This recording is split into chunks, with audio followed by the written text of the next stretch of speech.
Oke, selamat pagi semuanya. Assalamualaikum warahmatullahi wabarakatuh. Pagi, Pak. Salam sejahtera bagi kita semua. Om Swastiastu. Yang terhormat Ketua Bali Villa Association Pak Kediri Kisparta. Yang terhormat Pak Putu Astawa, Kepala Dinas yang nanti akan segera bergabung.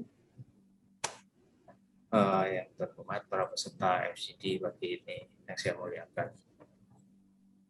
Mengawali kegiatan hari ini, izinkan saya mengajak kepada semua baik narasumber maupun hadirin untuk selalu menjaga kesehatan diri dengan selalu mematuhi protokol kesehatan 3M, pakai masker, mencuci tangan, pakai sabun, menjaga jarak untuk mencegah penularan virus corona. Selain itu, kita juga senantiasa melakukan 3T guna mencegah penularan lebih jauh, meliputi pemeriksaan dini, testing, pelacakan, tracing, dan perawatan treatment.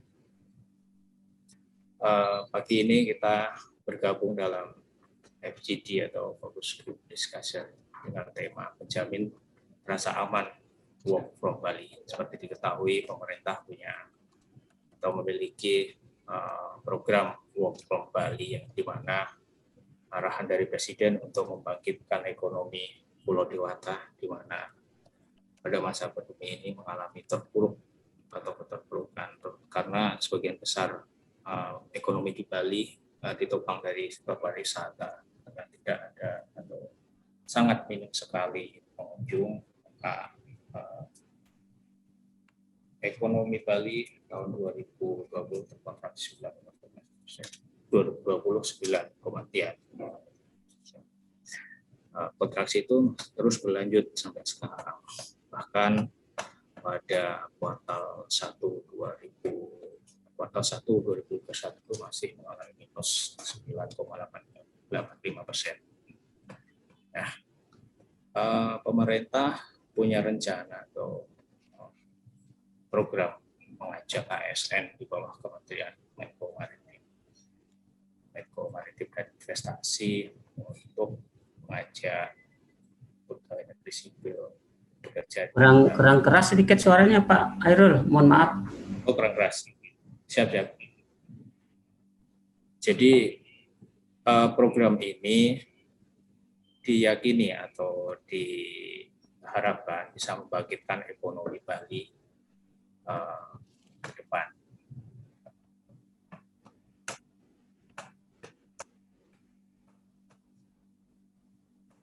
Maaf, Pak Gede, suara sudah terdengar? Halo? Dengar, Pak, sedikit. Ya. Oh, siap. Fokus ya, Pak. Siap. Ya. Jadi untuk FGD hari ini kita akan mengulas soal kesiapan Bali, terutama dalam melaksanakan program Work from Bali yang sesuai rencana Menteri Pariwisata dan Ekonomi Kreatif Pak Sandiaga Uno itu kan dimulai bulan depan atau bulan Juli. Sementara di Jakarta yang menjadi asal dari ASN yang akan melakukan work from Bali sedang mengalami peningkatan kasus COVID. Seperti diketahui kemarin kita Indonesia itu dalam satu hari penambahan kasusnya lebih dari 9.000. Secara total hampir 2 juta kasus yang terjadi di dalam negeri. Kesiapan apa yang akan dilakukan oleh termasuk dari pemerintah Provinsi Bali, termasuk dari pelaku usaha pariwisata di Bali, itu akan kita ulas hari ini. Nah, kita sambil nunggu Pak Putu ya, Pak Gede, kita akan mulai dulu dari Pak Kediri Kisugata, dari sebagai Ketua Bali Villa Association. Nah, mungkin bisa disampaikan Pak Gede seperti apa kondisi Bali dalam 1,5 tahun terakhir dan apa harapan dan dengan adanya program Work from Bali, apakah bisa membangkitkan ekonomi Bali yang sebagian besar ditopang pariwisata. Terus yang paling penting, bagaimana keamanan dari para pelaku atau para pengunjung ataupun dari ASN ataupun pihak-pihak lain yang akan melakukan Bali itu merasa aman. Artinya tidak ada penularan atau bahaya penularan COVID. Artinya dipastikan aman. Mungkin Pak Gede, waktu dan ini tempat saya persilahkan untuk memberikan paparannya kurang lebih 15 sampai 20 menit untuk menyampaikan kondisi Bali dan harapan dari Asosiasi Villa di Bali itu dengan Work from Bali akan seperti apa? Apakah dilibatkan dalam program-program tersebut dan bagaimana jaminan keamanan terkait mencegah penularan? Silakan Pak Gede, waktu saya persilahkan. Selamat pagi Pak Hairul, Anwar dan teman-teman dan OS juga. Semoga suara saya cukup jelas Pak ya. Sangat jelas Pak. Oke. Salam Pesona Indonesia Pak, semangat Pak. Salam sehat juga. Siap. Oke. Terima kasih Pak. Sambil kita menunggu, sebetulnya kan narasumber nih yang harus kita dengar dari pemerintah lah Pak. Siap. Astawa sebagai Kepala Dinas Pariwisata Bali, tentu kita berharap kita dengar pemaparan juga karena beliau kan representatif pemerintah selaku pemegang kebijakan Pak. Seperti apa yang saya dapatkan juga, ya terima kasih atas kepercayaan saya diajak untuk ikut diskusi Pak. Karena beberapa hari saya juga sangat sibuk Pak ya. Sibuk dalam pengertian kita kerja di Bali dan juga karena saya aktif Pak, saya juga kebetulan aktif di Indonesia Hotel General Manager Asosiasi dan juga sebagai sekretaris PRI Badung Pak, untuk informasi tambahan saja. Kabupaten Badung ya Pak? Iya, sekretaris PRI Badung. Tentu sangat intens dengan adanya kasus pandemik COVID-19 ini, dengan adanya juga apa istilahnya kita kemarin itu ada dari pemerintah mendapatkan hibah ya Pak ya, dan juga sekarang vaksin dan lain sebagainya menguras energi sebagai kapasitas, sebagai tanggung jawab lah, artinya konsekuensi logis sebagai yang aktif di asosiasi. Nah, kita selalu bersinergi Pak dengan pemerintah tentunya sebagai pemegang kebijakan dan dengan stakeholder. Bahkan kemarin Pak, kita kemarin sebetulnya sudah mulai 2 minggu yang lalu, ketika memang pemerintah Provinsi Bali dalam hal ini tentu direpresentatifkan oleh Kepala Dinas atau Dinas Pariwisata Provinsi Bali dengan tentu kolega-koleganya. Kita juga dari pariwisata sudah intens Pak melakukan satu hal. Sebetulnya kita sambut baik, memberikan apresiasi usaha-usaha daripada pemerintah, dalam hal ini Dinas Pariwisata, untuk melakukan apa yang dinamakan Work from Bali, ya, Work from Bali. Bahkan kita juga kapan hari saya di salah satu media TV juga kebetulan dengan Kepala Seksi Promosinya Pak Putu juga dialog Pak, ya, kita dialog untuk membicarakan masalah Work from Bali, dan juga kita tambahkan bagaimana kesiap kita open border untuk Wisman Pak. Karena ketika kita berbicara pariwisata, Bali tidak akan, ya apa yang seharusnya saya katakan, tanpa Wisman Pak, tanpa tamu mancanegara kita masih agak kiok Pak. Nah, sekarang Bapak berbicara mengenai Work from Bali, keamanan, kan itu topik kita ini. Nah, tentu tidak ada yang salah apa yang didengungkan oleh kementerian terkait, tentu dari Menko Maritim Invest dan di follow up oleh kementerian terkait, khususnya Bapak atau Mas Menteri ya Pariwisata Kreatif Ekonomi. Kita sambut baik Pak, sambut baik karena bagaimanapun Work from Bali itu kan salah satu strategi daripada pemerintah untuk membantu lah, ya, membantu rakyat Bali lah. Kenapa saya bilang rakyat Bali? Karena 85% lah rakyat Bali tergantung dari sektor pariwisata, Pak Hairul. Ya, kita semua setuju itu. Nah, setelah 1,5 tahun ini dengan adanya pandemik COVID-19 ini, kita sangat merana, Pak. Tadi Pak sudah ulas pertumbuhan ekonomi Bali ini, Pak, masih negatif, Pak. Hampir 10% lah, walaupun 9,9, let's say 10%, Pak. Ya, karena multiplier effect kalau kita berbicara ekonomi pariwisata kan, wah, bukan kalangan pariwisata saja, dari pengusahanya, pengelolanya, karyawan, dan juga hal yang lain. Multiplier effect-nya sangat, termasuk teman-teman di yang bergelut di media juga berdampak, Pak. Sangat berdampak. Ini luar biasa dampaknya ini. Nah, oleh karena itu tidak salah pemerintah pusat, ya, untuk membantulah Bali, ya. Kenapa? Karena memang kita sudah sengsara, Pak. Di Bali itu sudah banyak yang OTG, Pak. Orang tanpa gaji, Pak. OTG itu orang tanpa gaji. Di Bali itu juga banyak pengangguran, Pak. Karena dampak daripada multiplier effect ini, kita juga karyawan sudah banyak yang unpaid leave, Pak. Bahkan kita tidak bisa membayar BPJS Kesehatan. Apalagi BPJS Tenaga Kerja. Itu kondisinya. Ya, tentu kalau kita berbicara apakah dengan adanya program atau strategi lah dikatakan ini work from Bali, apalagi Bapak ulas, sebetulnya kita sudah ulas bahwa kami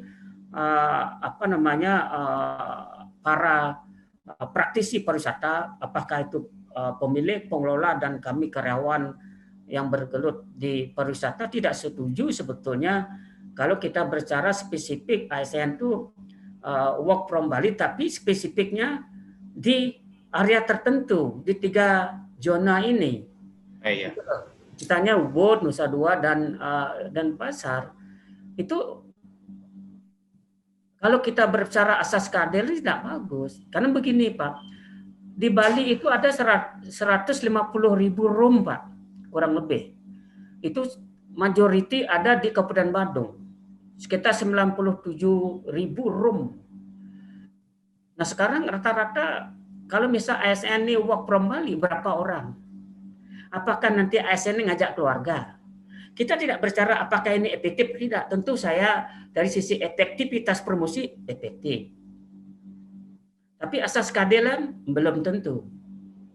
Gitu loh. Karena bukannya di Nusa Dua, Ubud, Sanur saja yang siap. Ini sudah dibahas, sudah disetujui dan dipahami oleh pemerintah dalam hal ini Dinas Pariwisata. Kami pun di Badung dengan banyak 97 room, Pak. Lebih dari 5.000 ada hotel, restoran, villa. Itu sebetulnya memang tidak 100% yang siap tanda kutip. Ya, karena kami juga sudah diverifikasi, Pak, baik dari kabupaten kota maupun provinsi, ya, maupun dari kementerian.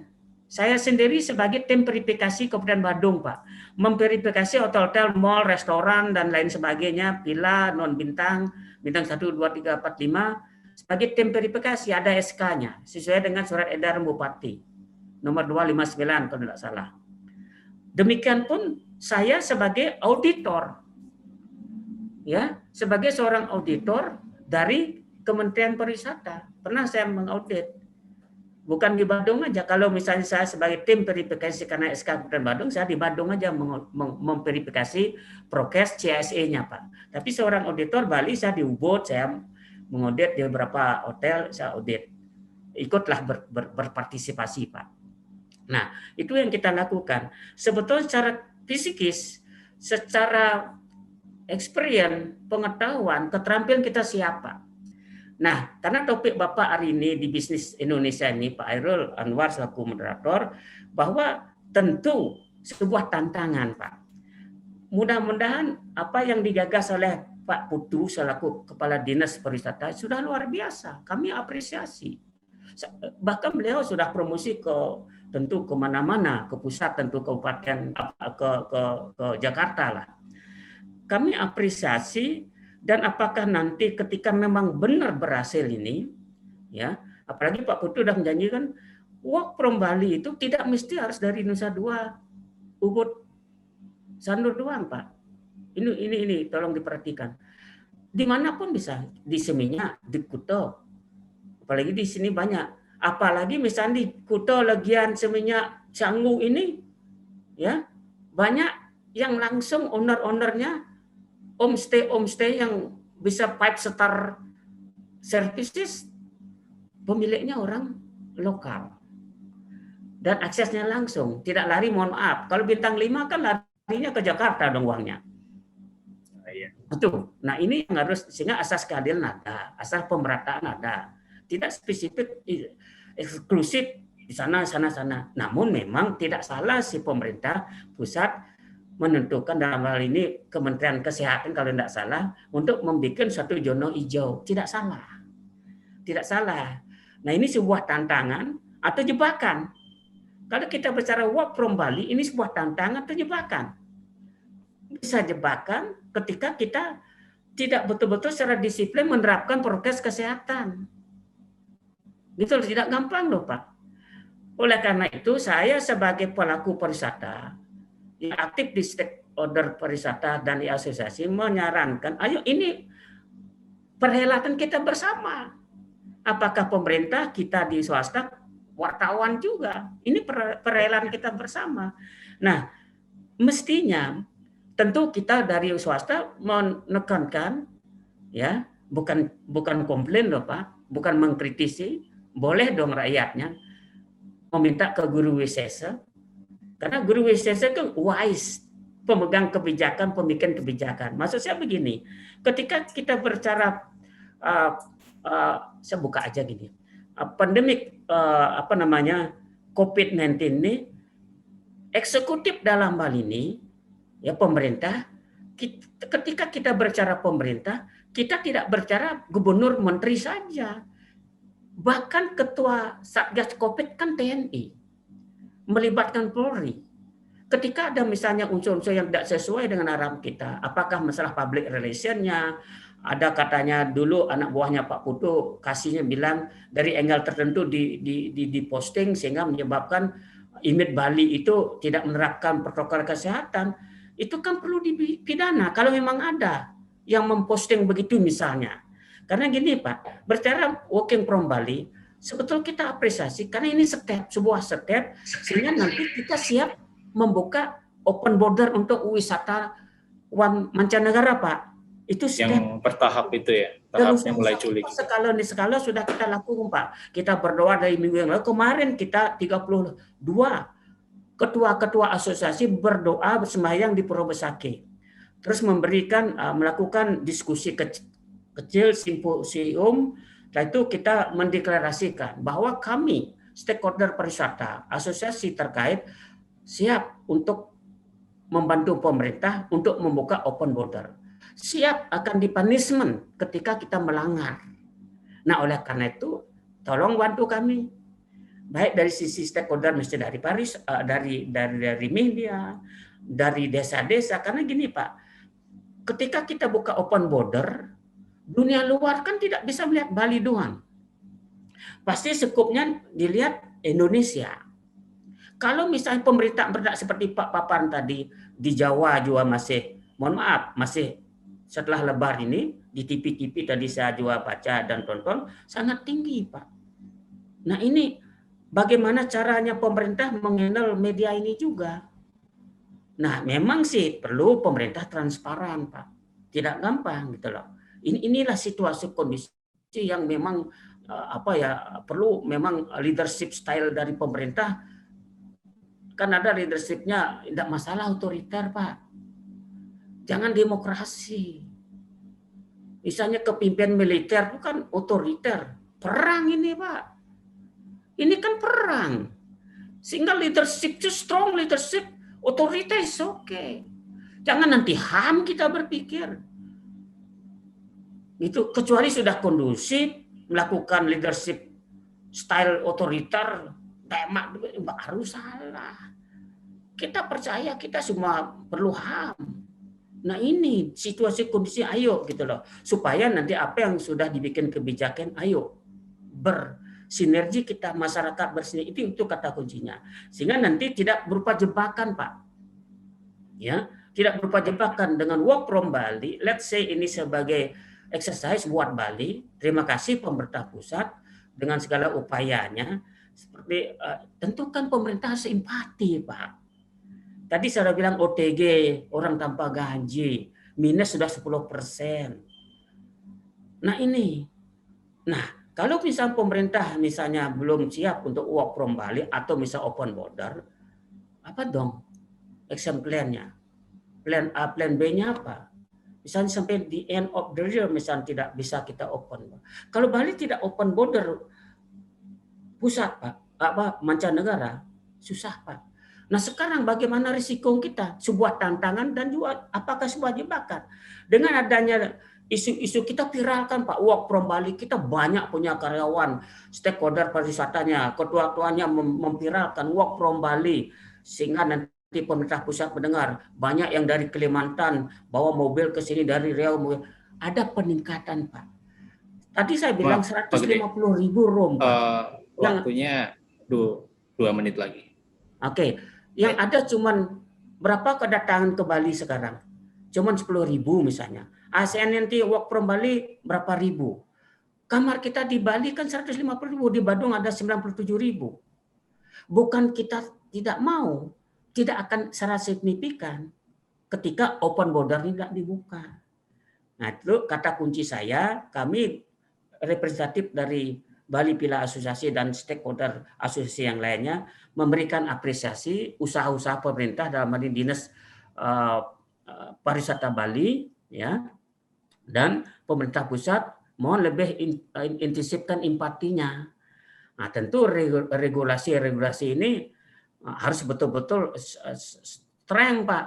Dan kami pun ada tamu-tamu domestik berapa minggu ini, let's say Juni ini, ya rata-rata ada peningkatan. Tetapi kita kan pelayan kita 5 star Pak. Tetapi harga kita losmen Pak. Nah ini pun kita terima dengan workload-nya tinggi karena keterbatasan human resources. Dana juga, kalau saya misal pilih saya 58 unit, kita buka ini cost-nya tinggi Pak. Belum lagi kita motivasi untuk memastikan staf kita sehat, tamu kita sehat. Belum lagi bagaimana kita polite welcome tamu ketika misalnya tidak pakai masker, misalnya bagaimana kita menjelaskan prokes kesehatan ini. Kita tidak bisa dengan normatif saja Pak, harus strong. Dengan excuse Pak harus pakai masker, banyak yang menolak Pak. Mohon maaf yang mereka kita harus cek Pak, supaya mereka jangan membawa klaster family yang satu mobil 4-6 orang menjadi berkembang biak di Bali. Ini juga tantangannya Pak, supaya jangan jadi jebakan gitu loh, gitu. Supaya hal yang baik, wise dari Bapak Kepala Dinas yang representatif pemerintah, ayo. Maka di Bali percaya ini skala-skala, berdoa, yakin kita, semua orang yakin, ya teman-teman kita banyak di sini, bukan kita bernama keyakinan ketuanya dengan keyakinan mengafirmasi diri juga, tentu secara disiplin juga. Nah itu kurang lebihnya dulu Pak, mohon maaf dulu prolognya begitu, mudah-mudahan bisa diterima. Nanti setelah Pak Putu sudah hadir, mungkin kita ada dialog, mungkin kurang lebihnya. Siap, terima kasih Pak Gede. Pak Kepala Dinas Pariwisata Bali, Pak Ketua Stawa sudah bergabung dengan kita. Tadi dijelaskan Pak Gede dari Bali Villa Association bahwa pada dasarnya sektor pariwisata Bali sangat terbuka dengan hukum Bali, tapi ada menjadi suatu waspadaan di mana penularan masih tinggi, harus secara ketat atau protokol kesehatan harus dilakukan secara ketat dalam arti 3M, memakai masker, cuci tangan, jarak itu harus dilaksanakan.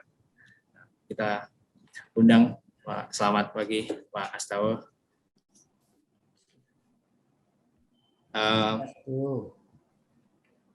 Ya, selamat pagi Pak. Pagi Pak Hairul. Siap.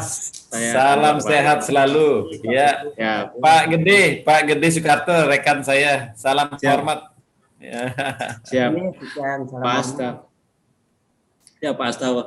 Siap. Ini lagi bulan depan kan dari Pak Menparekraf Pak Sandiaga Uno sudah berencana memulai work from Bali, kegiatan work from Bali. Nah, ini kan masih challenging itu Pak, dengan kasus yang masih tinggi terus. Tapi pada dasarnya kalau Bali, saya report belakangan sih ada kenaikan, cuman tingkat kepatuhan memakai masker, menjaga jarak itu cukup tinggi, bahkan di level 93% terutama untuk pemakaian masker. Artinya ada termasuk daerah yang ketaatan prokesnya bagus. Nah, seiring dengan persiapan work from Bali, apakah sebenarnya Bali udah siap? Apa sih yang menjadi kendala atau seperti apa Pak Astawa untuk Bali siap menyambut wisatawan atau apa itu? Bekerja di Bali lah ya. Saya persilakan Pak Astawa. Nanti kurang lebih 20 menit nanti dilanjutkan diskusi. Terima kasih. Bisa saya ini share slide ya Pak? Oh ya, siap. Sebentar Pak. Sudah langsung bisa. Sudah langsung bisa Pak. Pak Astawa. Langsung ya. Sudah langsung bisa ya.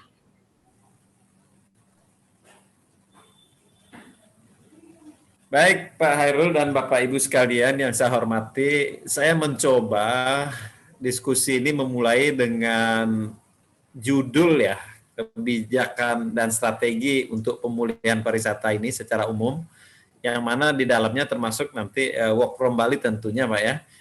Sehingga bagaimana kami mencoba membangun trust, lalu trial dan travel Pak Hairul. Trust, Trial, and Travel ini ilustrasinya dari filmnya Julia Roberts, Eat, Pray, and Love gitu ya. Nah, ini saya mencoba untuk membangun pariwisata kita melalui program dan kebijakan ini ya. Nah, Bali sebagai ikon wisata Indonesia atau sebagai pintu gerbang dari pariwisata di Indonesia ini memiliki peranan yang sangat strategis sekali karena bisa menyumbang 39,1% jumlah kunjungan wisatawan mancanegara ke Indonesia. Kalau ke Indonesia dalam keadaan normal kan 16,1 juta ya Pak ya. Jadi kita menyumbang 6,3 juta. Itu peranan penting dari Bali. Demikian juga dari segi perolehan devisa, kita menyumbang 41,43%. Demikian juga bagi Bali sendiri, pariwisata itu sangat strategis sekali karena memang tulang punggungnya ekonomi Bali itu adalah pariwisata. Selain menampung jutaan lapangan pekerjaan, ya, lapangan pekerjaan tidak hanya dari Bali saja Pak Hairul ya, itu termasuk juga dari beberapa daerah luar Bali menjadi hub untuk penyediaan lapangan pekerjaan dari sektor pariwisata ini. Termasuk juga hub bagi produk-produk penjualan dari berbagai kebutuhan dasar ya, termasuk juga kerajinan-kerajinan. Ini peranan penting pariwisata Bali itu bagi Bali sendiri maupun bagi skala nasional Pak ya. Jadi memperhatikan dari kondisi ini akibat adanya pandemi COVID ini betul-betul kinerja ekonomi kita itu lumpuh Pak. Ya, jadi Pak Soekarto tadi sudah menjelaskan kontraksi ekonomi minus, artinya kan tidak ada peredaran uang sama sekali ini Pak di Bali ini. Biasanya pertumbuhan ekonomi Bali itu selalu berada di atas pertumbuhan ekonomi nasional gitu ya. Kita ini nyemplung ke sumur dalam banget sendiri lagi nih provinsinya yang begini Pak. Iya. Nah, karena memang wisatawan hilang, devisa kita juga nggak dapat, pajak hotel dan restoran juga hilang Pak. Ini yang potensial ini setiap tahunnya yang bisa membiayai belanja-belanja pemerintah kan. Sehingga yang lebih parah lagi masyarakat kami kehilangan pekerjaan, entah itu gaib Pak, udah OTG dibilang tadi 1,5 tahun, sopir-sopir travel juga Pak, hotel apalagi suami istrinya bekerja di hotel, di restoran, penjual-penjual UMKM kita itu juga dirumahkan ya. Ada 3.300 yang PHK dan 75 ribuan lebih yang di unpaid leave gitu ya Pak. Nah, memahami situasi tersebutlah, maka ada 3 poin utama yang menjadi persoalan yang harus kita pahami, karena ketidakpercayaan wisatawan untuk datang ke Bali ini harus kita bangun dengan membangun trust tadi Pak ya. Kira-kira kebijakan apa yang tepat untuk mendorong agar mereka itu berani dan mau datang ke Bali, kan itu yang penting ya. Dan seberapa jauh Bali itu aman untuk menyongsong kedatangan wisatawan. Kan ini yang diminta oleh Pak Hairul nih. Coba kita bahas nanti ini ya. Yang pertama, pilihan kebijakan untuk membangun trust, langkah-langkah yang harus dilakukan adalah ini Pak. COVID-nya harus ditiadakan, dilandaikan, atau diputus rantainya. Yang sembuh kita tingkatkan, bila perlu jangan ada yang sampai meninggal lah. Ini kan image-nya akan menjadi tidak baik kalau angka kematian tinggi, yang sembuh tidak ada, apalagi kasusnya muncul terus. Ini kan tidak bagus nih Pak. Oleh karena ini kita fokus untuk menangani supaya jangan ada COVID lagi gitu ya. Caranya gimana? Saya sudah menyiapkan SOP bagi wisatawan yang masuk ke Bali untuk memastikan agar mereka itu masuk sehat, supaya pulang pun juga harus sehat kan gitu ya Pak ya. Artinya Bali itu pariwisatanya pariwisata sehat. Itu yang ingin kami buat Pak Hairul ya. Salah satu caranya adalah prokesnya itu harus standar, disiplin, dan diawasi betul ini Pak ya. Saya tahu Pak Polisi Satgas kita juga sudah 1,5 tahun tidak pernah berhenti ya. Termasuk yang melecehkan aturan kita di Indonesia pun kita deportasi ya. Karena kemarin ada yang melukis wajahnya seolah-olah memakai masker. Nah ini kan sangat melemahkan, di tengah-tengah kita menggencarkan prokes kok tega-teganya memberikan contoh yang tidak baik kan gitu ya Pak ya. Itu sangat diberikan teguran tegas ya. Apalagi masalah fasilitas kesehatan Pak, ya rumah sakit lah, tenaga medis, dokter ahli, fasilitas uji swab dan lain sebagainya sudah juga kita lakukan. Sertifikasi kepada hotel, restoran, transportasi, objek-objek wisata semua juga sudah kita lakukan. Sampai mal-mal yang akan dikunjungi oleh wisatawan juga Pak Soekarto dengan saya selalu berkolaborasi tanpa dibayar. Ini kita melakukan ini sejak bulan Juni Pak ini ya. Nah, di pintu-pintu masuk ditebalkan untuk pengawasannya, terlebih saat sekarang ya Bali aman tapi di luar Bali masih bergejolak, sehingga kalau ada pergerakan orang ini harus diketatkan benar nih, bahwa yang masuk Bali itu harus betul-betul yang sehat ya, dengan surat keterangan COVID itu ya. Vaksinasi Pak Hairul ini luar biasa, di Bali itu udah 50% lebih nih, dan target kita itu Juli udah 70% lah ya. Ini animo masyarakat Bali untuk disuntik vaksin itu luar biasa ini. Di pariwisata aja kita undang 1.000, yang datang 1.200 gitu kemarin ya, sampai kewalahan ini kita melakukan. Dan alhamdulillah sekarang udah habis Pak. Karyawan-karyawan pariwisata kita itu udah kita suntik semua itu intinya Pak. Zona hijau juga disyaratkan oleh Menkes juga sudah kita lakukan di SAN Pak ya. Di SAN itu Sanur, Ubud, dan Nusa Dua ya. Sekaligus sun itu kan juga berarti matahari ya, sinar. Yeah. Ini untuk membangun trust Pak. Nah ini vaksinasi datanya ya, kemudian green zone yang saya bilang tadi. Kemudian yang kedua langkah kebijakannya adalah membangun trial Pak ya. Setelah semua kita coba lakukan, sudah siapkan, kan kita tidak ada salahnya uji coba ini ya, sebagai langkah-langkah persiapan lah. Simulasi di bandara, bagaimana wisatawan itu masuk sampai tahapan-tahapan imigrasi sampai dijemput oleh, ini sudah kita siapkan lah, sudah kita simulasikan bahkan ya. Event-event sudah bisa kita lakukan dengan prokes new normal ya, work from Bali. Nah, jadi ini kita kampanyekan ini untuk bisa memulihkan pariwisata kita juga. We Love Bali dengan influencer, nah ini juga dalam rangka pemasaran. Dan juga kita melakukan event-event secara hybrid Pak ya, karena pembatasan orang untuk datang ini kita lakukan juga. Ini contoh-contoh simulasi di bandara, kita sudah bisa menghitung waktu berapa lama dibutuhkan untuk menghandle satu wisatawan ya, mulai dari dia turun, cek swab PCR, sampai dia dijemput oleh travel itu sudah dilakukan. Baru yang langkah ketiga kita melakukan travel Pak. Hairul ya. Bubble strategi yang akan kita harapkan nanti untuk bisa diuji coba, nah ini sepenuhnya kewenangan dari pusat ya. Jadi tugas-tugas kita adalah menyiapkan segala sesuatu yang dibutuhkan, seperti yang saya jelaskan tadi, yang trust dan trial itu sudah diuji coba. Sekarang saatnya kita mempersiapkan untuk mencari negara-negara yang mau secara reciprocal untuk datang ke Bali ya. Kemudian juga staycation untuk domestik juga sudah kita lakukan, ya, full dan push marketing juga penting ya, yang kita lakukan juga ini. Promosi tetap ya, travel bubble itu tentunya saya ingin sebenarnya menyasar di winter ini Pak, Christmas dan New Year ya.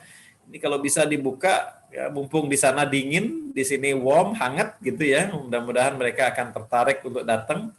Kemudian kita harus menentukan negara-negara mana yang bersedia diajak reciprocal. Ini tentu adalah domain dari Menteri Luar Negeri nih Pak Hairul Anwar.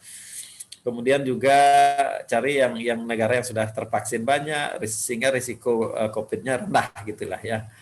Bali sehat Pak, sudah CHSE, sangat friendly terhadap family, silahkan datang.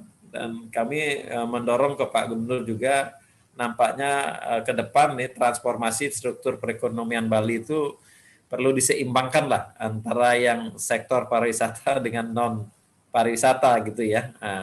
Untuk berjaga-jaga saja Pak, jangan terlalu mendominasi pariwisatanya gitu ya. Perlu lebih diseimbangkan lagi lah. Jadi memahami perekonomian Bali yang mayoritas disokong oleh akomodasi, makan minum, betul-betul memang mengalami kontraksi terendah secara nasional. Kita tenggelam dan terpuruk ya, sehingga masyarakat Bali itu dipaksa berhenti dari rutinitas pergerakan wisatawan ini Pak Hairul. Sehingga langkah-langkah untuk memulihkan ini penting ya. Memang kita butuh adaptasi dengan keterbatasan di pandemi ini ya. Yang penting adalah COVID itu harus segera kita tuntaskan lah gitu. Sehingga melalui konsep trust, trial and travel ini kita implementasikan untuk betul-betul bisa mempercepat pemulihan ekonomi Bali yang berbasiskan pariwisata gitu ya. Saya kira secara singkat itu Pak Hairul pemaparan saya. Mudah-mudahan ada inspirasi untuk kita bisa memperdalam lagi. Minta maaf kalau ada hal yang kurang berkenan. Om Santi Om. Terima kasih Pak. Ya, terima kasih. Langsung saja Pak Asto. Kita lanjutkan ke diskusi ya. Mungkin seperti yang saya sampaikan di awal bahwa saya kira kalau Bali itu sudah siaplah untuk mulai dari protokol kesehatan dari bandara, apalagi kan Bali itu sebenarnya udah terisolasi dalam tanda kutip ya Pak, karena akses masuknya itu cuma 3, Bandara Ngurah Rai, Gilimanuk sama Padang Bae. Di luar itu kan ini sebenarnya, dan itu sudah kalau misalnya protokol kesehatan dilakukan secara ketat, ya sudah dipastikan atau hampir pasti itu potensinya bisa ditekan potensi penularan. Nah, yang menjadi menarik ini sekarang besok atau ketika work from Bali itu mulai digulirkan bulan Juli, itu kan ada seiring juga dengan tahapan pembukaan Wisman, wisatawan mancanegara ya Pak Astawa. Nah, kalau yang perkembangan untuk pembukaan Wisman itu seperti apa, dan apakah tadi ada target juga untuk di akhir tahun ada kerjasama atau reciprocal yang melibat mencari potensi wisata yang dari negara-negara yang penularan kasus COVID-nya rendah. Apakah ada target khusus yang dalam arti per tahunnya kan sampai 7 juta kalau kondisi normal. Nah, untuk tahun ini apakah ada target tertentu Pak? Mungkin dari angkanya berapa, terus negara mana, terus sekalian tahapan untuk pembukaan untuk Wisman itu Pak.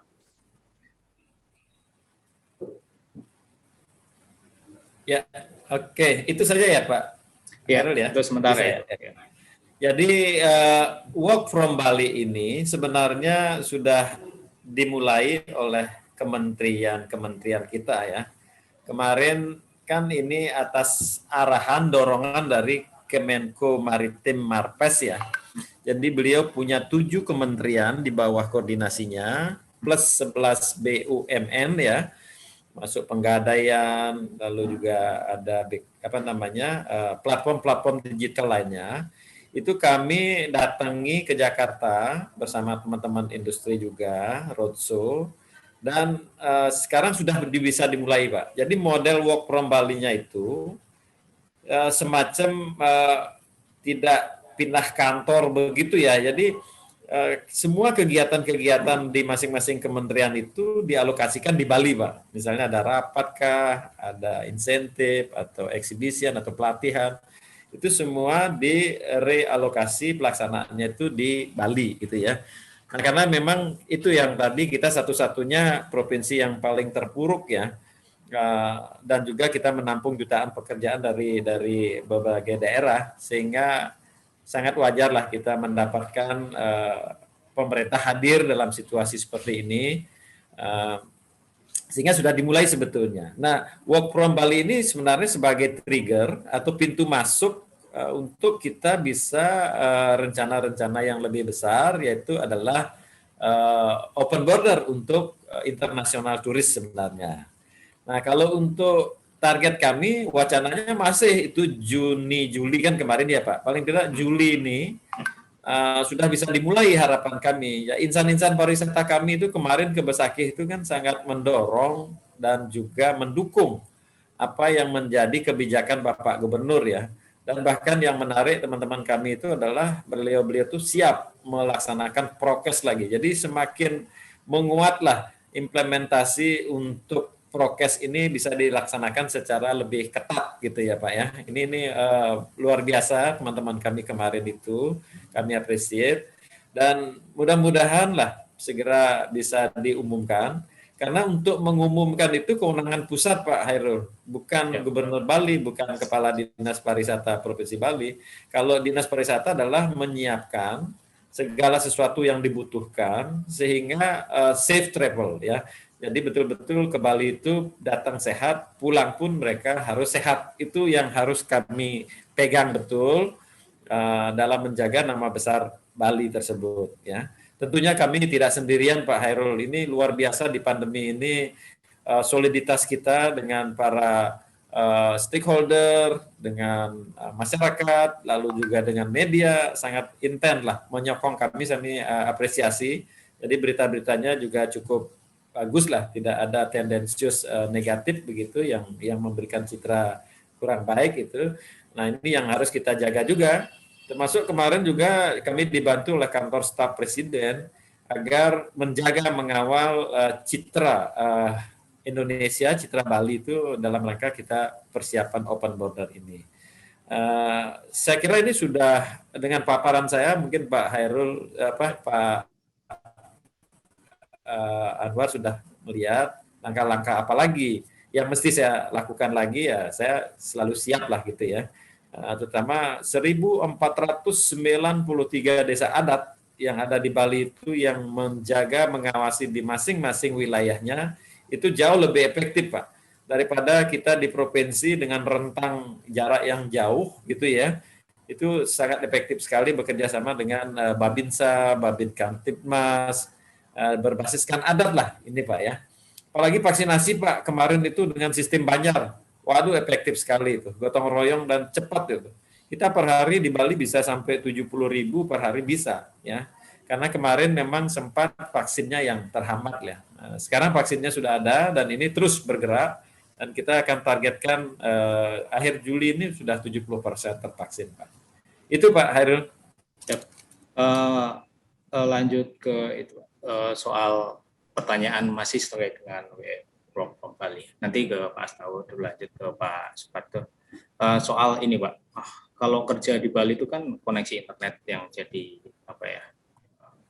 Mungkin yang menjadi hal utama ketika melakukan meeting segala macam. Nah, pas koneksi internet di Bali itu seperti apa? Terus kedua, kalau misalnya terjadi kondisi darurat Pak, rumah sakit yang bisa menangani itu apakah cukup mampu kalau misalnya ada misalnya perlu perawatan untuk yang menderita COVID, karena kan Bali kan tidak memiliki tempat isolasi skala besar. Nah, itu kesiapannya seperti apa?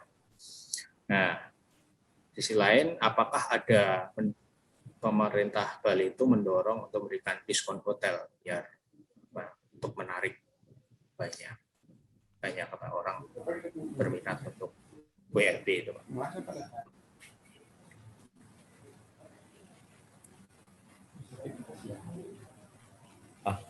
Ini halo. Kita yang jawab ya Pak Hairul ya? Iya, Pak Astawan. Nanti saya pertanyaan yang sama saya tanyakan Pak Sukarto. Dari Pak Astawan dulu. Ya, oke. Ya, kalau masalah koneksi internet ya Pak ya, itu kan sudah sering dilakukan oleh wisatawan kita yang stranded di Bali itu ya. Kebanyakan mereka itu adalah digital nomad ya.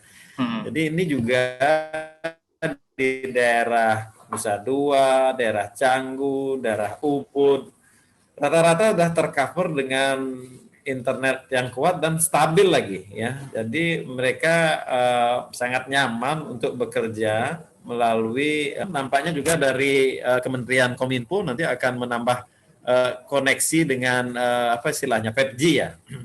Iya. Jadi itu akan diupayakan sehingga akan lebih kencang lagi dan bisa merata lagi ke seluruh wilayah Bali gitu ya. Jadi secara bertahap akan terus disebar ke daerah-daerah yang lain untuk koneksi internetnya. Jadi untuk seputaran Denpasar, Badung, Gianyar itu sudah sangat stabil Pak Hairul ya. Itu dari segi koneksi internet ya.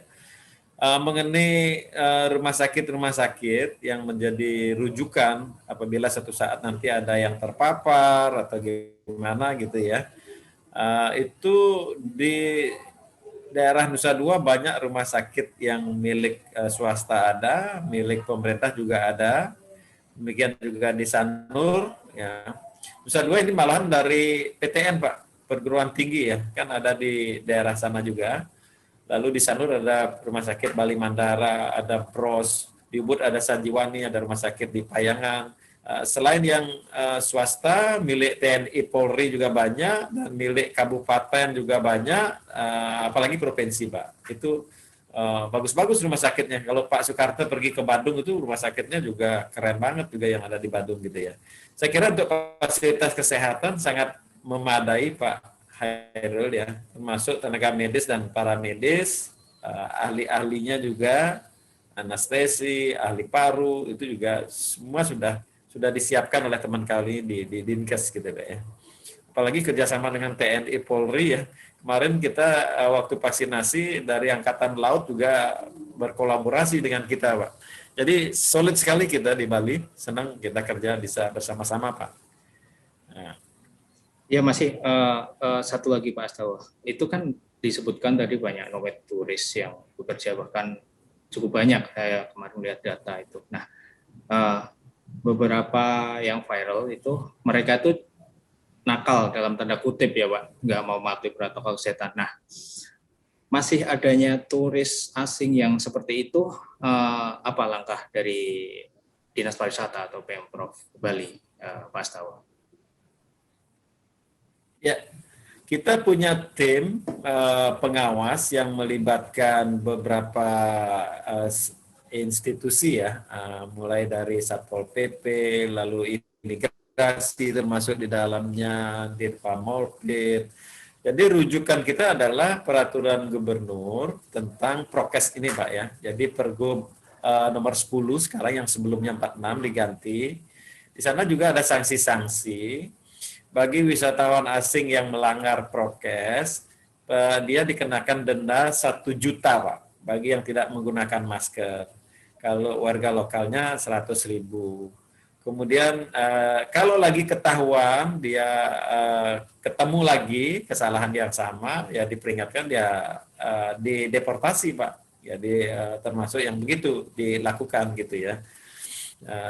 Karena ini kita tidak Bali itu kan disorot gitu ya, kecil tetapi sangat berdimensi global gitu ya, sehingga jarum pun jatuh di Bali ya di New York kedengaran suaranya gitu ya, sehingga ini harus betul-betul standar prokesnya itu adalah standar dunia, jadi supaya trust itu betul-betul bisa kita lakukan gitu ya. Dan ke depan memang selain pengenaan sanksi, tentu para guide, teman-teman kami harus bisa memediasi, mengedukasi wisatawannya masing-masing oleh pihak hotelnya kah, harus diedukasi Pak. Jangan sampai ada kekurangtahuan mereka menyebabkan mereka menjadi terkena sanksi-sanksi itu ya. Tentu kami tidak menginginkan sebenarnya hal seperti itu terjadi, karena dunia hospitality kita sangat harus ramah, tetapi inilah peran dari stakeholder itu untuk ikut bersama kami mengedukasi ya. Katakanlah dia menginap di hotel tertentu, kan pemilik hotel ataupun manajer hotel kan bisa ngasih tahu lah. Sudah dikasih selebaran, sudah, spanduk-spanduk juga sudah gitu ya. Memang argumentasinya kadang-kadang alot Pak dengan mereka gitu ya. Ada beberapa lah, 1-2 itu yang bandel, dan kami juga sudah pernah ngecek, mudah-mudahan ada satu yang terpapar gitu, misalnya kan ada alasan untuk kita ini ya, ini buktinya Anda terpapar kan gitu ya, ternyata nggak ada yang kena, dia sehat semua ini agennya. Bulenya itu kadang-kadang kecele juga kita gitu. Itu Pak Anda ya. Siap. Terima kasih Pak Astawa. Kita beralih ke Pak Sukarto. Pak Gede Sukarto.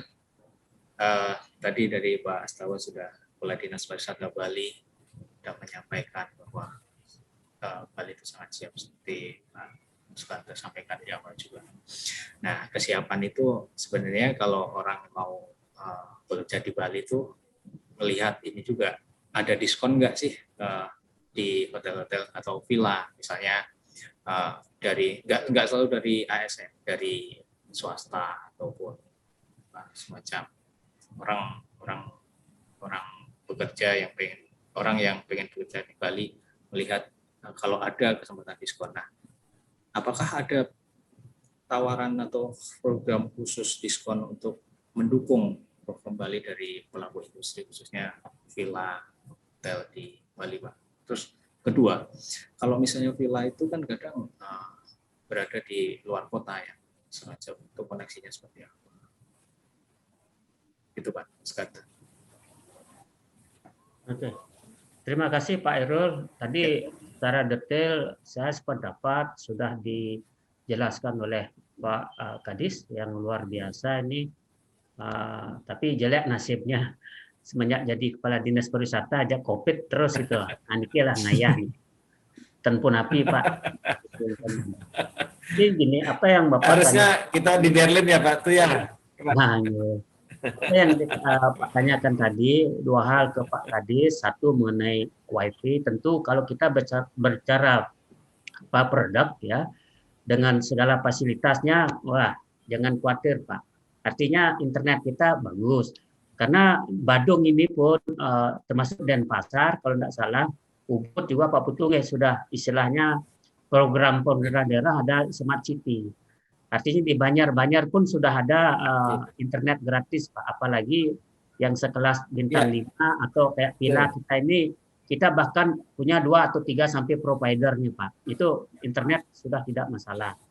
Nah, kalau permasalahannya bagaimana mengantisipasi, karena topik kita ini ketika nanti ada work from Bali ataupun open border-nya ini dibuka untuk penanganan. Tentu sudah kapan hari dengan anak buahnya Pak Putu di salah satu media elektronik, saya mengatakan, ayo pastikan pemerintah membuat mitigasi plan yang akurat sehingga secepat mungkin disosialisasikan.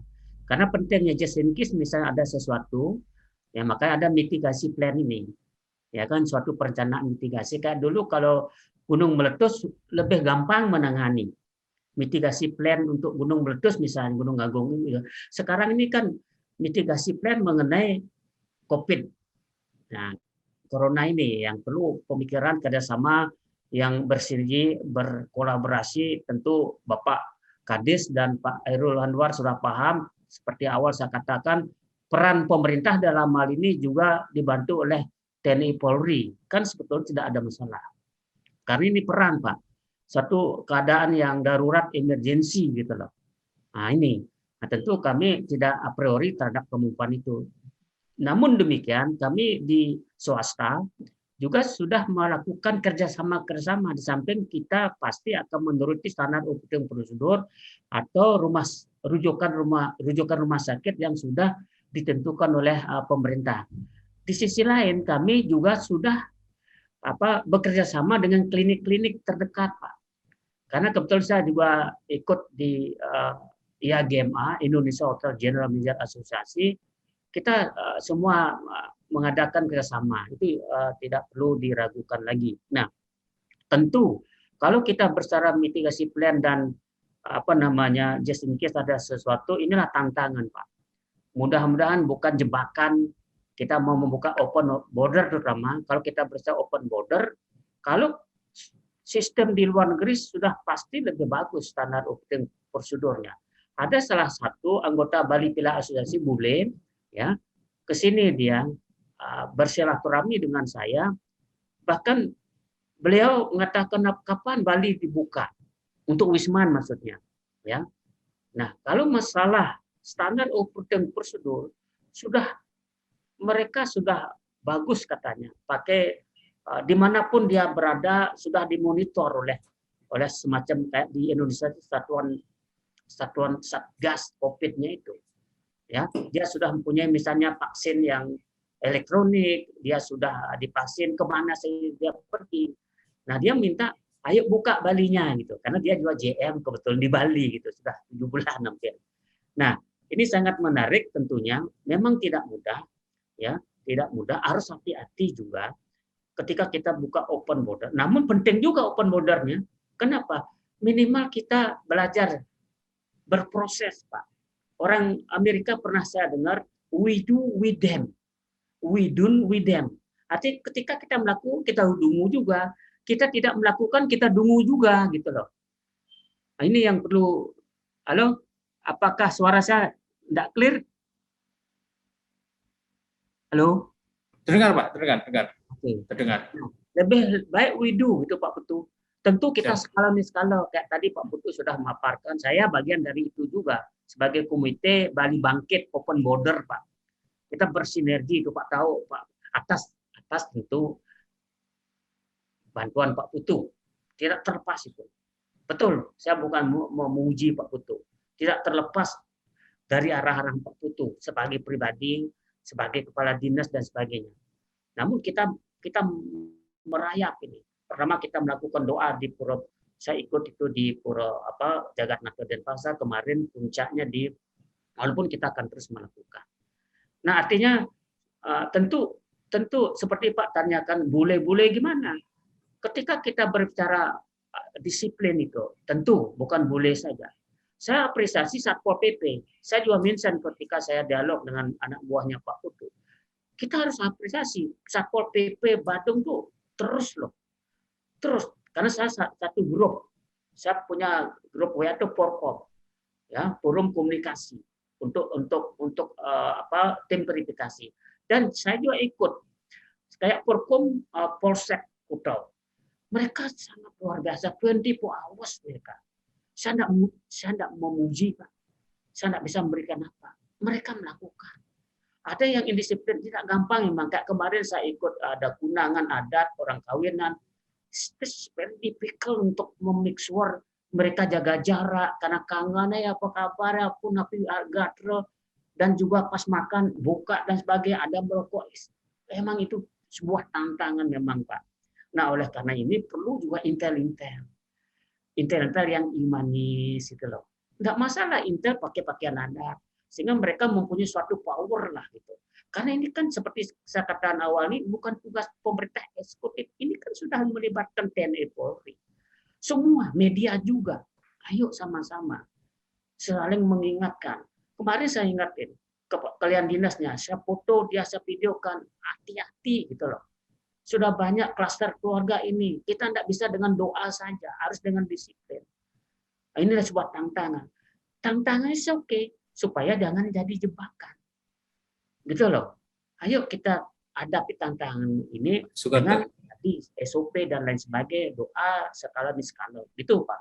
Ya, Pak Skata. Itu disebutkan kalau misalnya SOP atau untuk misalnya di ada wisatawan atau melakukan WFP itu, Gimana Pak? Villa itu bekerja sama dengan klinik setempat. Artinya, kalau misalnya ada yang terpapar, apakah ada SOP khusus? Maksudnya, yang menginap di satu villa, terus dia akan dibawa klinik tersebut, terus akan dibawa kemana? Maksudnya, Oke, itu I got the point-nya, Pak. itu Ya. seperti apa? Kan Oke, itu sangat penting ya.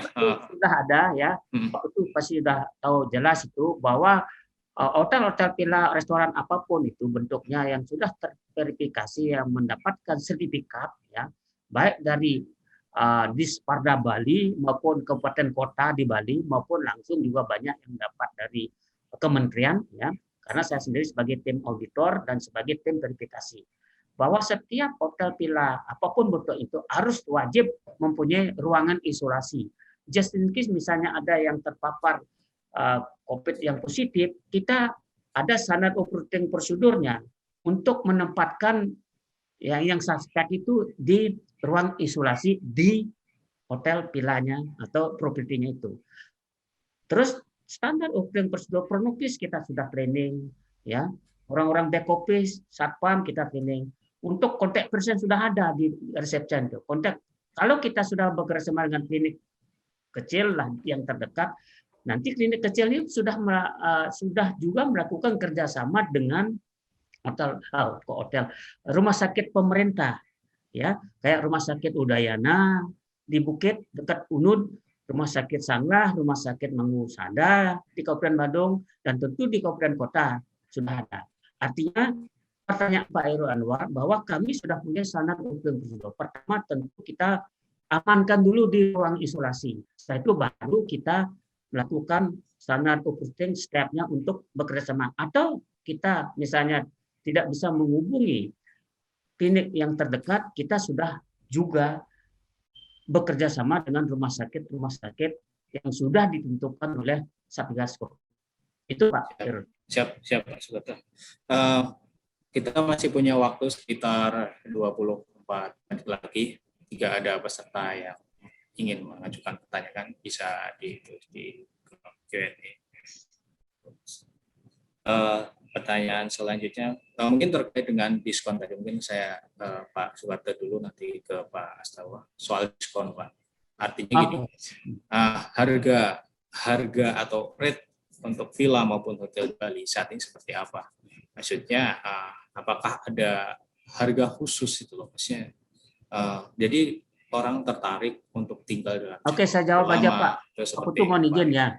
Mohon izin Pak. Tadi lupa saya tuh Pak, mohon maaf. Ya, izin Pak Kades, poinnya saya dapatkan karena saya lupa bahwa tentu Pak, awal tadi mungkin Pak Putu belum dengar juga, Pak Irul kan dengar. Awal pemaparan saya, kita sebetulnya dengan adanya programnya Pak Putu Work from Bali, sedikit ada peningkatan domestik datang. Tentu memang tidak merata, ya tidak merata. Semua properti yang di bawah Bali Villa Association, dan saya ikut di IAGMA juga, aktif Pak membuat satu e-flyer Pak. Kita viralkan Work from Bali-nya dari Pak Putu. Bukan Pak Putu aja promosi, kita punya database Pak. Anak saya seorang senior manager di salah satu hotel di Ubud, ke Surabaya dia melakukan sirkual, ke Jakarta, ke Semarang, ke Jogja, melakukan. Tentu ada Pak. Seperti saya katakan tadi, kita 5 star atau villa kan 5 star service Pak. Itu harga losmen Pak. Bahkan owner bahkan komplain, gede, you must decrease, harus turunkan harganya biar ada aja tamu. Karena gini Pak, inilah dengan keterbatasan villa atau room available, karena banyak yang ya tidak terawat karena human resources kita keterbatasan, ya finansial juga, itu kondisinya Pak. Kita buka, ya kita buka, kita bikin e-flyer Pak, paket-paket khusus. Contoh misalnya biasanya sekian juta, paling enggak sampai 60%, 70% diskonnya Pak. Karena kita mau secara fisikis biar ada dulu Pak. Biar ada saja gitu. Di samping kita bagaimana melakukan standar operating prosedur mitigasi ini just in case ada permasalahan. Amit-amit mudahan kita bisa atasi gitu. Sehingga betul-betul kita ya tentu Tuhan melindungi kita gitu loh. Dengan kerja keras kita gitu. Gitu Pak, ada diskon. Oke. Mungkin masih terkait soal tarif. Ada pertanyaan ini dari peserta FGD kita dari IBET.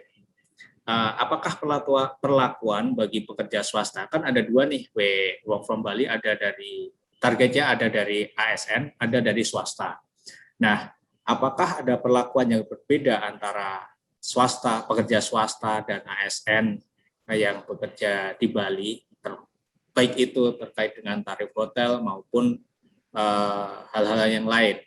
Jadi biar memastikan tidak ada yang pelaku usaha atau pelaku industri itu yang berbuat nakal dengan menerapkan tarif seenaknya. Bagaimana untuk mengantisipasi itu? Mungkin nanti pertanyaan yang sama nanti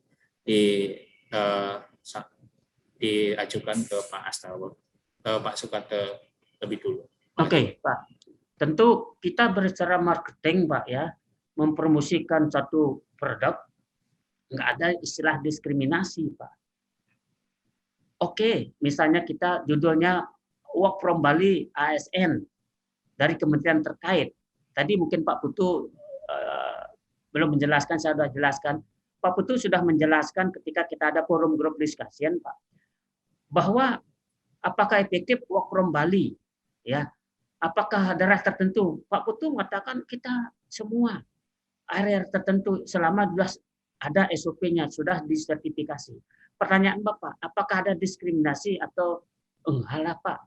Misalnya Blast misalnya, e-player saya tidak membedakan ASN. Tentu mungkin ASN tertentu, instansi tertentu, mungkin Pak Putu akan menjawab, sudah mempunyai kontrak rate atau corporate rate, atau government rate. Itu hal yang berbeda Pak. Karena di sana kan fluktuasi, ya parity rate itu sudah tentu banyak Pak. Ini kind of kontrak rate pasti ada. Ada government rate, ada corporate rate, ada individual rate, ada memang hotel yang bikin. Kita pun melihat tetangga kita, oh dia jual gini dengan produknya begini, dia jual 500, kita masa menjual 1 juta, nggak laku Pak. Dengan pelayanan, dengan produk dan pelayan. Karena yang kita utamakan produknya gimana, pengelolaan bagaimana, dan pelayanannya bagaimana, itu Pak. Itu. Pertanyaan Bapak nggak ada Pak. Termasuk bule pun, kalau bule misalnya dia memang misalnya di Batam lama, terus dia istilahnya work from Bali, dia mau nginep sebulan, seminggu, tentu semakin lama dia pasti ada diskonnya Pak. Itu kita udah pintar Pak, gitu loh. Itu kita melayani kita nggak bedakan ASN, gitu loh. Seperti Tuhan tidak membedakan umatnya, gitu loh Pak. Gitu. Marketing kita pasti begitu Pak. Tentu ada yang dengan fasilitas lebih bagus, Indonesia 2, ya mungkin lebih tinggi, Pak. Nggak boleh dikomplain. Ya. Dengan kita area di sini, segini. Tetangga kita segitu. Kita nggak, oh ini ASN kita kasih gini. No.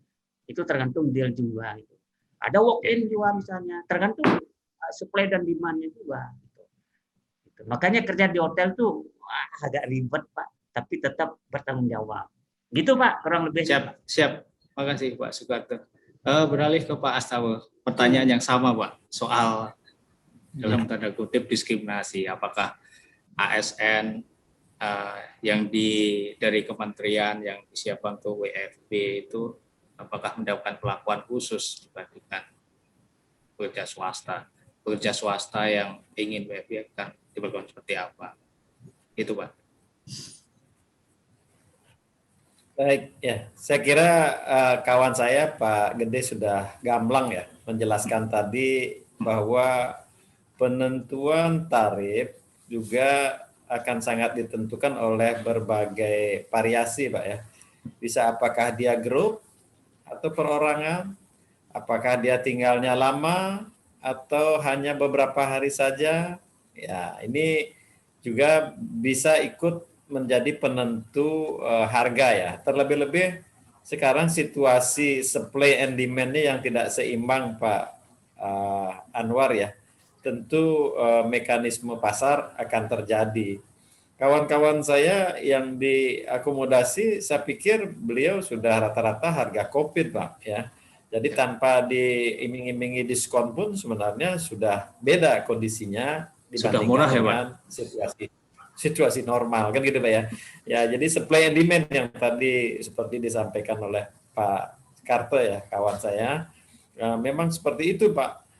Sekarang untuk survival aja udah susah Pak gitu ya. Tapi perlu pengertian juga lah supaya juga teman-teman kami itu tidak terlalu rugi-rugi banget juga gitu lah. Yang penting bisa jalan, pekerja-pekerjanya bisa dipanggil lagi. Yang penting kan di situ Pak sebenarnya gitu ya.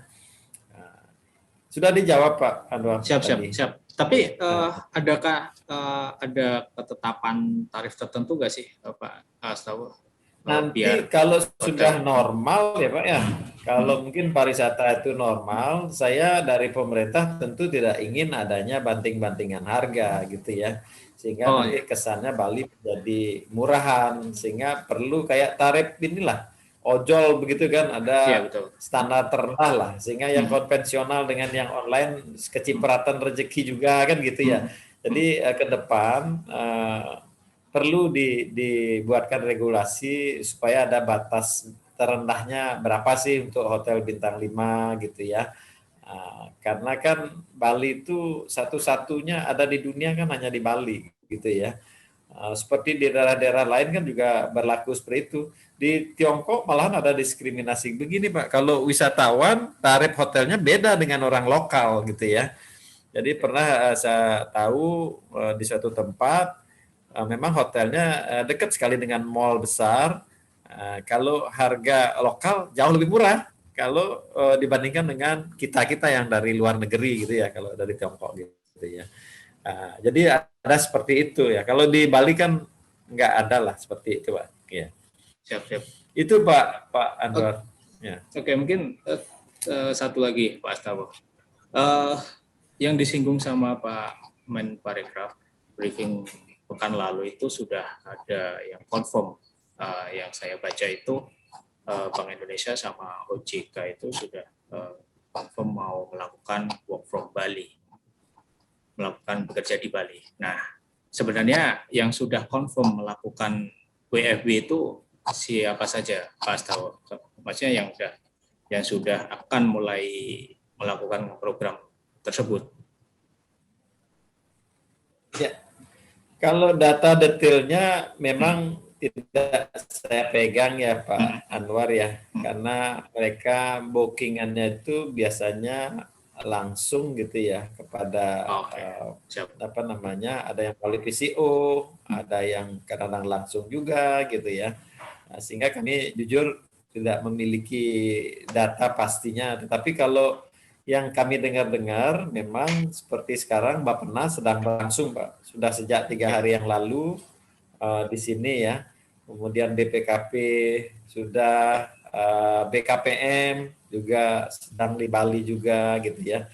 Jadi udah lumayan banyak sehingga kedatangan wisatawan melalui pintu Bandara Ngurah Rai stabil ini di angka 7.500 sampai 8.000 setiap harinya Pak. Biasanya kan cuma 2.600, 3.000.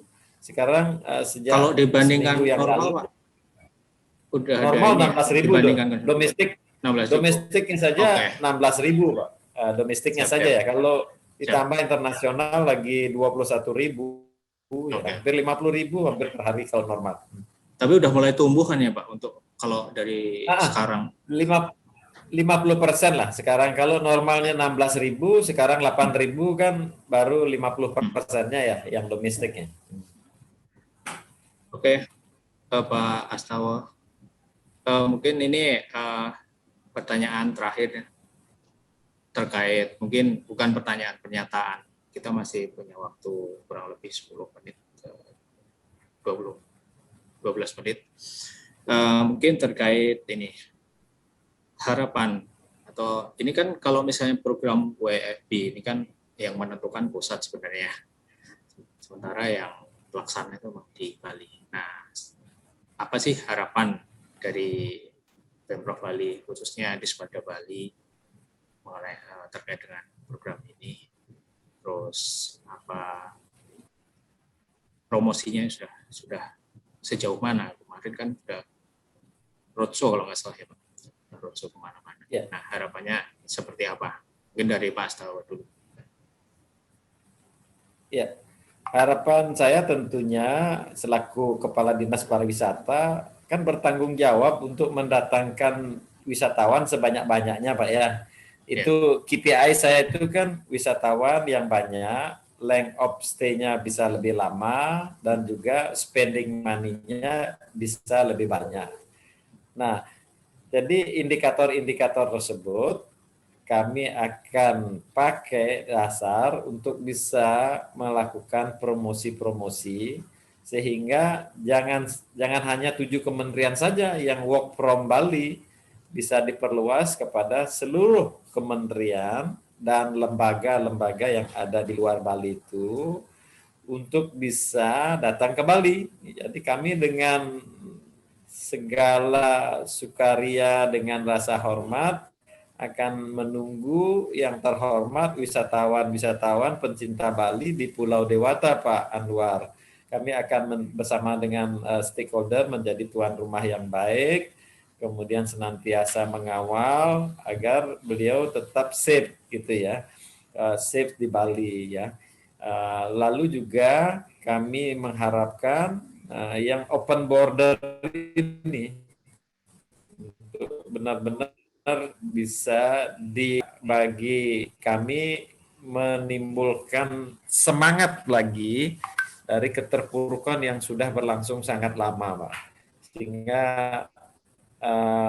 kami butuh sebenarnya adanya pembukaan border sebagaimana yang telah dilakukan oleh Dubai, oleh Phuket, oleh Maldives gitu ya. Apalagi Bali yang Pak Anwar katakan tadi itu sebenarnya sudah terisolir kan gitu ya. Mestinya bisa kita bubble lah wisatawan tersebut. Harapan saya itu Pak, jadi supaya bisa lebih banyak lah yang datang ke Bali melalui work from Bali, open border, itu intinya.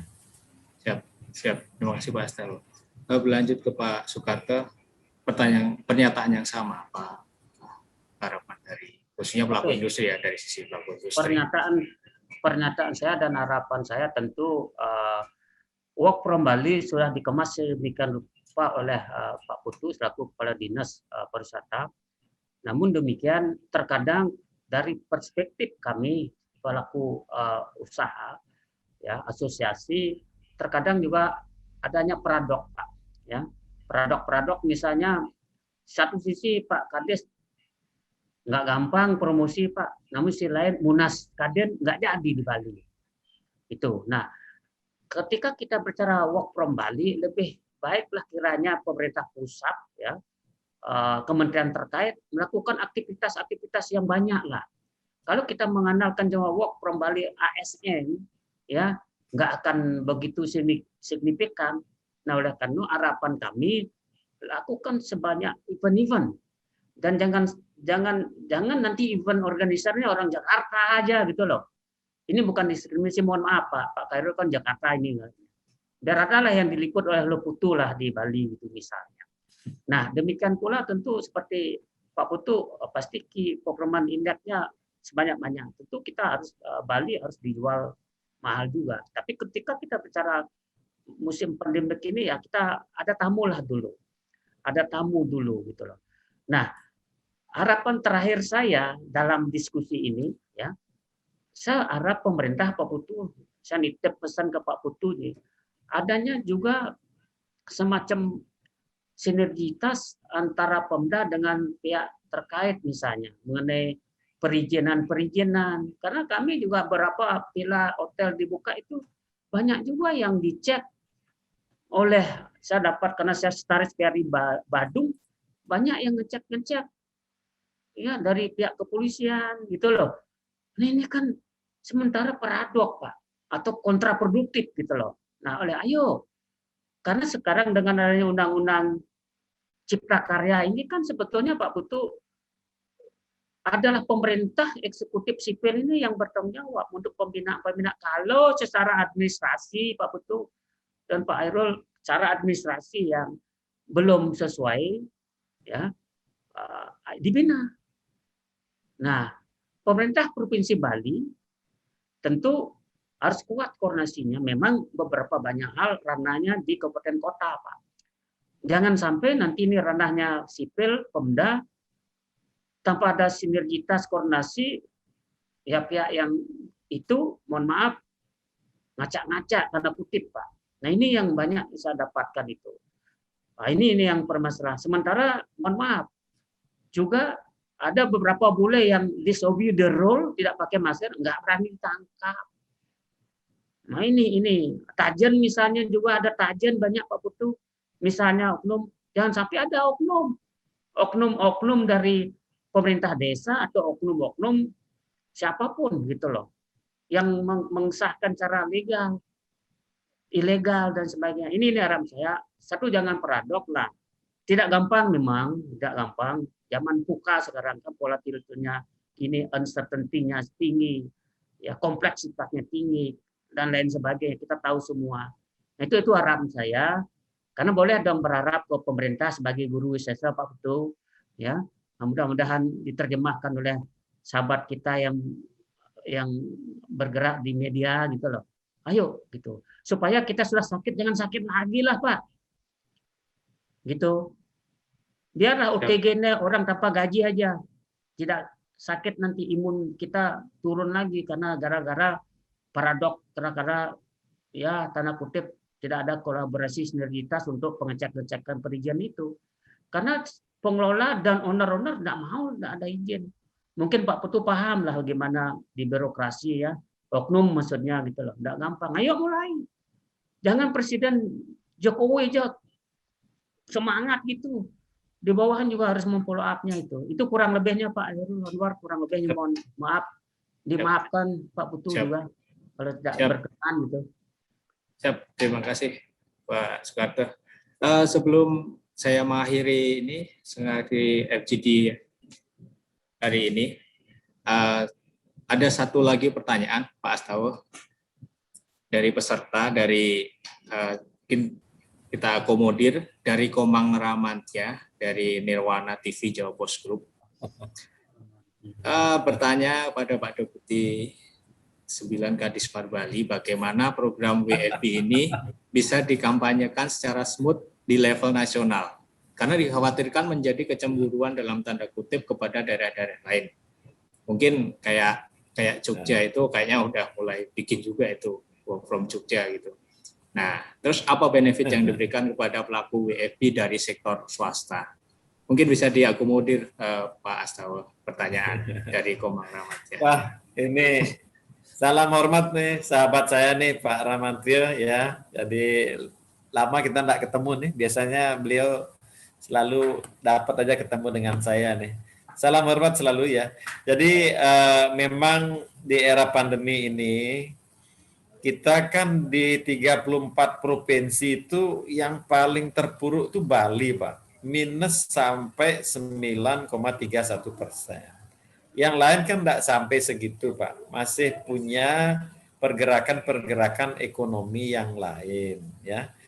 Kedua, kita kan berkontribusi terhadap nasional juga.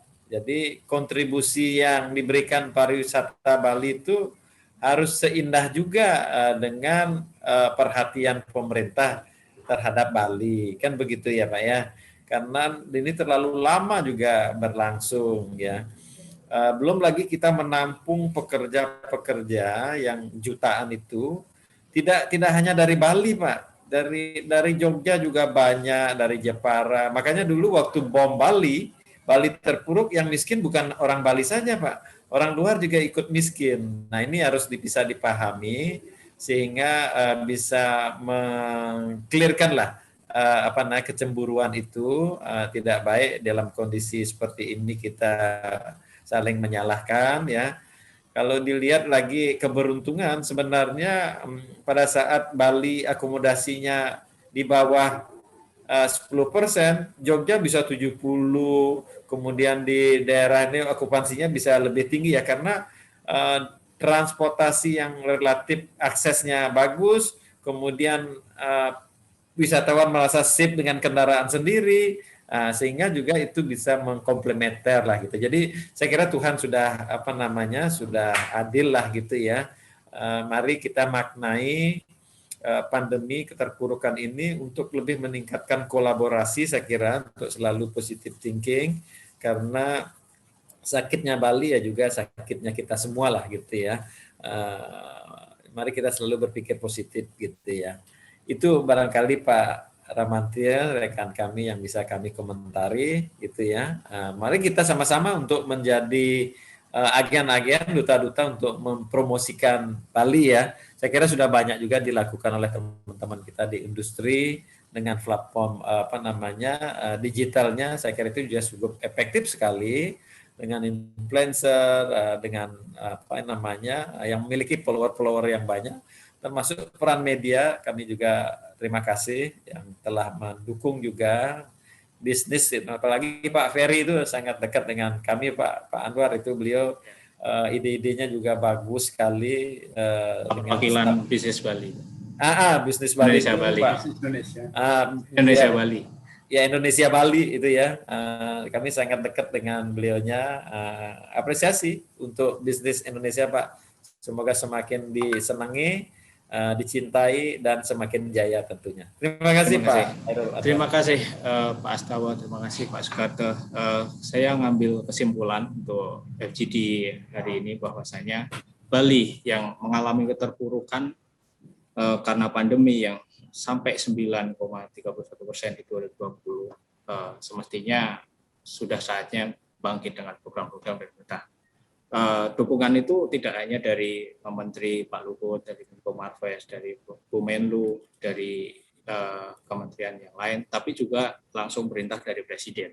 Dengan kesiapan protokol kesehatan yang sangat rinci, SOP ketika melakukan kembali dan aneka macam infrastruktur yang memadai, saya kira Bali sangat siap untuk menerima peserta atau pekerja yang melakukan work from Bali maupun wisatawan asing yang sudah secara bertahap akan dibuka atau border. Sekiranya FGD hari ini dengan tema menjamin rasa aman work from Bali sudah di penghujung acara. Terima kasih atas partisipasi pada hadirin peserta FGD, narasumber, Pak Putu Astawa, Pak Gede Riki Sukarto. Terima kasih atas partisipasinya. Semoga industri pariwisata Bali segera bangkit, Pak. Karena saya juga 1 tahun tinggal di Bali sangat merasakan keramaian itu. Siap. Sekarang sangat sepi sekali. Terima kasih Pak Putu Astawa, Pak Riki Sukarto. Ya, sama-sama Pak. Kurang lebihnya. Siap, Pak Putu. Siap, hormat semuanya. Siap. Terima kasih Pak Gede, Riki, makasih. Ya. Siap. Sahabat-sahabat semuanya, thank you. Siap. Senantiasa kita selalu menjaga kesehatan, 3M, pakai masker, mencuci tangan, pakai sabun, jaga jarak untuk mencegah penularan virus corona. Selain 3M, kita juga senantiasa melakukan 3T, pemeriksaan dini, testing, pelacakan, tracing, dan perawatan dan treatment. Terima kasih para sumber dan taat aturan sekalian. Ya, betul. Terima kasih. Billahi taufiq wal hidayah. Wassalamualaikum warahmatullahi wabarakatuh. Om Santi, Santi, Santi. Om Santi. Terima kasih, Pak. Santi. Waalaikumsalam. Om Santi. Salam sehat Pak Gede, ganteng, udangnya mantap. Udangnya mantap nih, udangnya. Semangat, Pak. Pak Herul di Jakarta ya, Pak ya? Iya, saya di Jakarta. Saya 2018 di perwakilan Bali, Pak. Oh, gitu. Saya Ferry yang gantikan saya.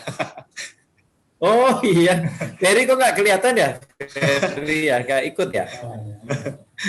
Dia masuk peserta, Pak. Iya. Iya, saya kemarin minta bantuan gitu? ke Ferry. Kayaknya work from Bali ini mesti digaungkan, terus untuk kan udah mulai ini, terus saya minta tolong ke Ferry untuk siap. Iya. Kontak ketemu Pak Astawa sama Pak Sukarto. Pak izin. Makasih Pak Hairul. Sampai jumpa ya. Sampai jumpa. Salam sehat, jaga kondisi Pak Hairul. Terima kasih Pak. Izin pamit. Pamit, Siap, pamit. siap. Oke.